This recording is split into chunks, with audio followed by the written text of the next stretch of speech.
Sino-Soviet relations are the red-headed stepchild of the Cold War. We know they're there, we know they're important, but for many, they aren't as important as other facets of the Cold War.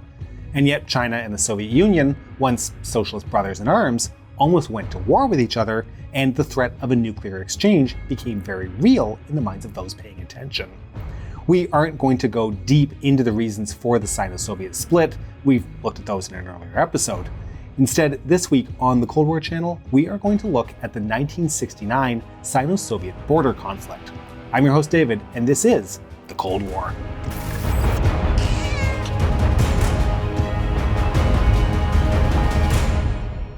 We do need to start with a bit of background. The Sino-Soviet split, where in the space of a decade the two countries' relations went from close friends to frozen out, was the result of a variety of factors.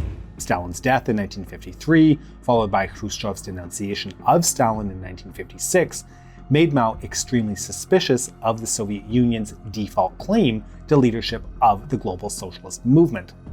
With Khrushchev starting to seek out peaceful coexistence with the United States, Mao began to believe that the entire Soviet elite was reneging on the basic tenets of Marxism-Leninism and its call for global revolution.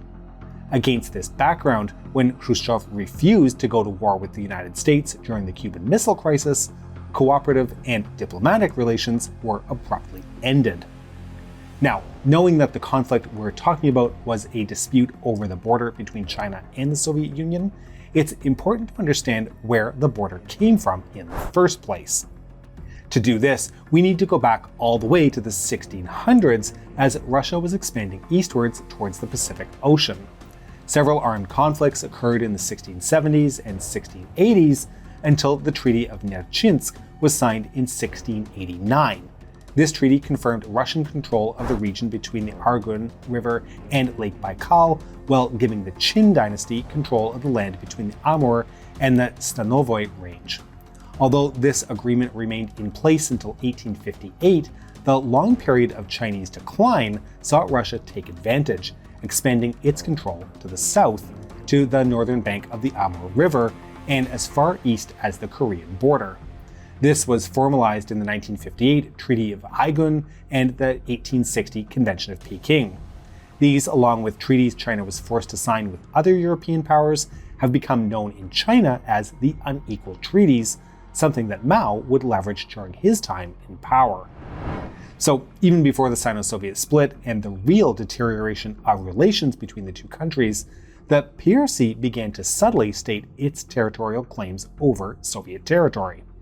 As early as 1953, maps were being published, specifically the Atlas of the Provinces of the Chinese People's Republic, which showed the territory near the Pamir and Amur River basins as Chinese territory. 1954 saw Mao bring up the Outer Mongolian border in a meeting with Khrushchev, one which the emerging Soviet leader refused to discuss. The matter was brought up again in 1957 by Zhou Enlai when Khrushchev was on a visit to China, but again, the matter was ignored. The sticking point over the border was exactly where the line was along the Amur and Ussuri rivers. Keeping in mind that both of them are navigable and contain hundreds of islands, the Soviets claimed the border ran along the Chinese riverbank, while the Chinese insisted the border was to be drawn at the Thalweg of the river, the lowest elevation along the course of the river, effectively the middle. As time went on and an agreement failed to be reached, both sides became increasingly hostile towards one another. In the wake of the Cuban Missile Crisis, China accused Moscow of capitulation in the face of the threat of nuclear war. Moscow responded by questioning Beijing's actions regarding the status of Hong Kong and Macau. The Chinese response was to point out that those cities were the remnants of the unequal treaties, and then asked if Moscow really wanted to revisit those treaties. Now, despite this tit-for-tat hostility, 1964 still saw an almost possibility of a resolution. Following Chinese border resolutions with both North Korea and Pakistan, China once again offered to discuss the matter with the Soviet Union, who this time agreed. Izvestia published an article discussing the possibility of border disagreements leading to thermonuclear war and called for the, quote, peaceful resolution of border disputes. December 1963 saw Khrushchev send a letter to all heads of state calling for an international agreement, quote, on the renunciation by states of the use of force for the solution of territorial disputes or questions of frontiers. Against this positive backdrop, a Soviet delegation traveled to Beijing in February of 1964. During negotiations, the Soviets were reluctant to agree to Chinese demands to recognize the Treaty of Peking having been an unequal agreement. Despite this, the Soviets were prepared to agree to use the Thalweg of the Amur and Ussuri rivers as the border, not an insignificant concession, as it would mean ceding over 400 islands, including Damansky or Qinbao. In the end, the agreement was not signed, but that was only because the Soviets wanted to also settle other disputed border areas, including Outer Mongolia and Khabarovsk Oblast. Further negotiations were agreed to be held in Moscow. But we all know an agreement was never actually formalized. So what happened? Well, some lead comments happened. In a 1964 meeting with the Japanese Socialist Party, Mao made a statement that, quote, about 100 years ago, the area to the east of Lake Baikal became Russian territory, and since then, Vladivostok, Khabarovsk, Kamchatka, and other areas have been Soviet territory. We have not yet presented our account for this list. He then went on to accuse the USSR of being, quote, a dictatorship of the bourgeoisie, a dictatorship of big capitalists, a Hitler-type fascist dictatorship. They are all hooligans. They are worse than de Gaulle. These comments were leaked, and Khrushchev halted any further possibility of further talks, and the verbal sparring resumed. By September of 1964, Pravda was accusing China of formulating expansionist plans similar to Hitler's plan of Lebensraum. Even Khrushchev's removal from office at the end of 1964 and his replacement by the harder line of Brezhnev did nothing to ease tensions. Militarization along both sides of the border picked up pace. By the end of 1965, 14 Soviet divisions had been deployed along the Chinese border. That's about 140,000 men, with some variances for the different sizes of types of divisions in the Soviet Army. By 1969, an additional 12 divisions had been deployed, pushing the total number of soldiers close to 300,000 men. Keep in mind as well that 1966 had seen a mutual defense treaty signed between Moscow and Ulaanbaatar against China. This allowed tens of thousands more Soviet troops to be deployed along those stretches of the Chinese border as well. And backing up all of this were Soviet tactical nuclear weapons, which had been brought up closer to the border to provide support. Facing this was 59 PLA divisions, over 700,000 men. While the Chinese certainly maintained a numerical advantage over the Soviet army, the Soviets were considered to be better equipped with qualitatively better artillery and aircraft, while army units were also motorized. So we should point out here that skirmishes along the border were not a new occurrence. They'd been going on since at least 1959, which saw an unarmed skirmish break out, although it was not clear at that point who had instigated the event. But by 1964, when negotiations had broken down, skirmishes became more frequent. Between October 15, 1964 and the 15th of March, 1969, China accused the Soviet Union of causing 4,189 incidents, while over a slightly shorter period, the Soviet Union accused China of 8,609 incidents. The start of the Cultural Revolution in 1966 really saw the number increase as unarmed Chinese civilians would approach Soviet border patrols, often carrying posters of Mao and chant, beat drums, and even throw rocks and sticks at the Soviet patrols. The Soviet soldiers would normally react by forming a human chain to prevent the Chinese from advancing, as well as bring their armored vehicles to the area as a show of force, or even hitting the Chinese with the butts of their rifles. It took until the 5th of January 1968 for these clashes to begin claiming lives. It was on that day where 4 Chinese civilians were reportedly run over by Soviet vehicles. China's Central Military Commission ordered units to prepare for a counterattack, which would be conducted at a, quote, politically advantageous time, place, and situation. But likely looking to avoid any escalation, the Soviet patrols scaled back their activities through the rest of the year. This denied Mao the opportunity to find that politically advantageous time to conduct his move. But 1968 saw Prague Spring and the Soviet invasion of Czechoslovakia to repress it. This action and the accompanying declaration of the Brezhnev Doctrine magnified the cracks already appearing in the socialist world. Mao feared the Brezhnev Doctrine, according to which Moscow's intervention into foreign socialist countries was justified and legitimate as long as it was done to protect socialism in that country. Mao's fear was that this would be used as an excuse for the Soviet Union to invade China. Zhou Enlai, speaking at a banquet held at the Romanian embassy in Beijing in August of 1968, only days after Soviet tanks had invaded Czechoslovakia, accused the USSR of, quote, fascist politics, great power chauvinism, national egoism, and social imperialism, and even compared Soviet actions to those of the Americans in Vietnam and of Hitler's own invasion of Czechoslovakia. And this wasn't mere rhetoric. Chinese fears were genuine. So genuine, they planned to strike first against the Soviet Union, looking to show Chinese strength and resolve and deter the Soviets from their own attack. By early 1969, the Central Committee of the Communist Party, the Foreign Ministry, and the People's Liberation Army had agreed that Damansky Island, what the Chinese called Zhenbao Island, would be the focal point of the Chinese attack.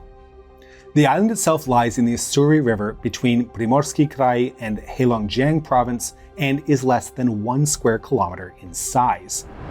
The attack was initiated on the 2nd of March, 1969. According to Soviet accounts, late on March 1st, approximately 300 Chinese soldiers landed on Damansky Island without drawing the attention of the Soviet border patrol. On the morning of the 2nd, a group of the soldiers began marching towards the Soviet troops, shouting Maoist slogans. The Soviet soldiers, assuming it was more Chinese civilians, approached them demanding they leave.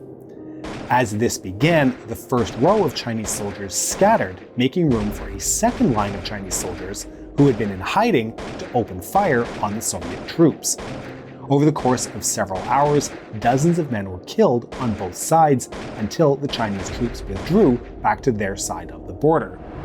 On March 15th, a larger battle broke out after the Chinese had moved as many as 2,000 troops onto the island to take on the approximate 200 Soviet soldiers there. The Soviet troops, however, had access to far greater firepower, including tanks, APCs, artillery, and air support.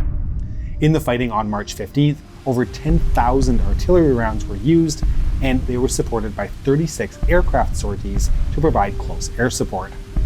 50 tanks were engaged, including the new T-62, as well as the, at the time secret, Grad multiple rocket launcher system. It was reportedly the use of the Grad that caused the Chinese retreat.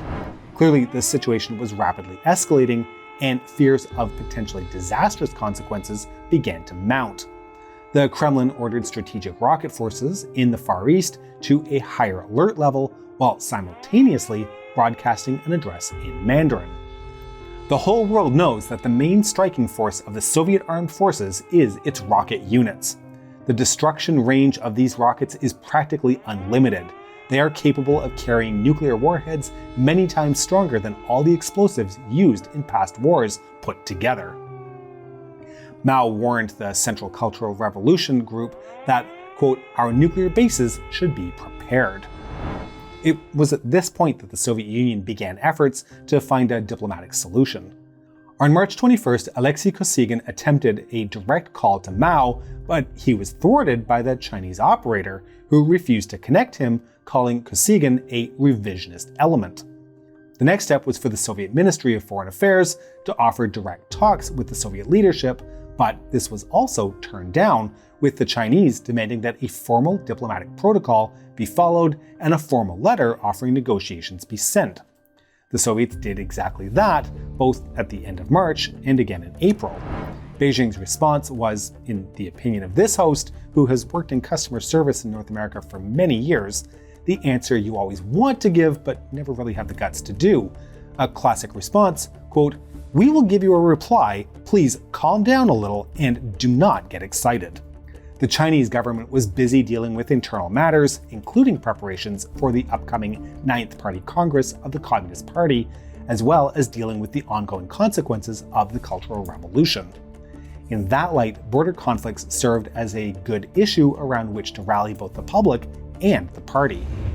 A month after the end of the Ninth Congress, China finally issued a response, stating Chinese opposition to the use of force and that it supported finding a peaceful settlement on the Sino-Soviet border issue, but only if the Kremlin would recognize that the current border was the result of unequal treaties imposed on China by Tsarist imperialism. Also included in the formal response was the following line, quote, "Neither a small war, nor a big war, nor a nuclear war can ever intimidate the Chinese people." Clearly, China had no intent to shift from its current position and was in no hurry to enter negotiations. The result was that the border clashes continued through the summer of 1969, with China accusing the Soviet Union of instigating 429 separate incidents during June and July alone. These clashes took place along the whole border as well, not just over Damansky-Zhenbao Island. The bloodiest of these incidents took place on August 13th in the Tverskeri-Zhelenozhsk region between Kazakhstan and Xinjiang province. During that incident, Soviet troops ambushed and killed 38 Chinese soldiers on patrol, even deploying heavy armor and helicopters in a demonstration of strength against the PLA. During all of this, the Soviet media continued to make nuclear threats, but the Soviet government categorically denied that any plans had been made to carry out a nuclear strike, referring to the media's stories as provocative false rumors. That the Soviet media was given direction from the top is something to keep in mind here, as the Kremlin walked a fine line. On August 27th, Pravda issued a stark warning to the world, stating, quote, "War, should it break out in present conditions and with present-day devices, because of the lethal weapons and the present means of their delivery, would not leave a single continent unaffected." This type of statement was designed to push the international community to support the Soviet position and agitate for the resumption of negotiations. Moscow looked to amplify this messaging by conducting discussions with the various communist parties of other countries, gauging their potential reactions to the possibility of Soviet strikes against Chinese facilities. These discussions were not exactly secretive, with part of the goal being to ensure the Chinese knew these strikes were possible. Discussions were even had with the United States. On August 18th, Boris Davidov, the second secretary at the Soviet embassy in Washington, met with Will Stearman from the US State Department to ask about possible US reactions to a Soviet strike against the Chinese. The Americans took a position of concern, but that they would not want to be involved. The losses suffered by China in Xinjiang, as well as the increasing threat of a Soviet nuclear strike, began to convince Beijing that they were on the verge of a major war. As a result, the resumption of negotiations was agreed to. It was at the funeral for Ho Chi Minh on September 6th where Kosygin approached a Vietnamese official to convey a message to the Chinese representatives, offering to stage a meeting. China agreed, and on September 11th, Kosygin and Zhao held a meeting at the Beijing airport. This meeting itself is actually quite interesting. To begin with, the Chinese were concerned that the aircraft on which Kosygin arrived was actually carrying special forces who planned to create a provocation of some sort. This obviously didn't happen, and the meeting went ahead, where Zhao admitted to Kosygin that the USSR would be able to destroy China's nuclear infrastructure. Zhao quickly followed this admission, however, by warning that the war which would ensue would be long and costly for the Soviets. China was clearly interested in diplomacy, but needed to act from a position of power. China's official statement on the meeting read, quote, "Should a handful of war maniacs dare to raid China's strategic sites in defiance of world condemnation, that will be war, that will be aggression, and the 700 million Chinese people will rise up in resistance and use revolutionary war to eliminate the war of aggression." September 23rd saw the Chinese perform their first underground nuclear test, with the entire Chinese nuclear arsenal being put on combat alert in the event the Soviets saw the test as a provocation and launched an attack. However, at the same time, both sides agreed to start negotiations from October 20th in Beijing. China was fearful that the Soviets would use the meetings as an attempt to launch a decapitation strike, and senior members of the Chinese government left Beijing, including Mao, who moved to Wuhan. As we know, no Soviet attack was forthcoming, and the negotiations began. The negotiations lasted for decades, as relations between the two countries remained strained. This was magnified as the United States and China repaired their own relationship through the 1970s, ensuring that the Soviet Union would be isolated from its largest socialist neighbor. A final border agreement was signed on May 16, 1991, with the Thalweg of the Rivers being agreed to as the border, meaning the Soviet Union gave up claims to about 720 square kilometers of territory. 1969 is one of those rare moments of the Cold War where the prospect of a full-on nuclear exchange between nations seemed imminent, and yet it's one that relatively few people have ever heard of. It also highlights that the two most powerful socialist nations in the world were hardly united, but almost sworn enemies, with deep divisions between them. Hundreds of people died in border clashes over what in reality amounted to some small islands, which were described by at least one commentator as having, quote, no value whatsoever to either country except one of prestige. Not a bad description for so much of the Cold War. We hope you've enjoyed this episode, and to make sure you don't miss our future work, please make sure you subscribe to our channel and press the bell button, even if it's located on a small disputed island in the middle of a river. Please consider supporting us on Patreon at patreon.com/thecoldwar or through YouTube membership. We can be reached via email at thecoldwarchannel@gmail.com. This is the Cold War Channel, and as we think about the Cold War, please remember that history is shades of gray and rarely black and white.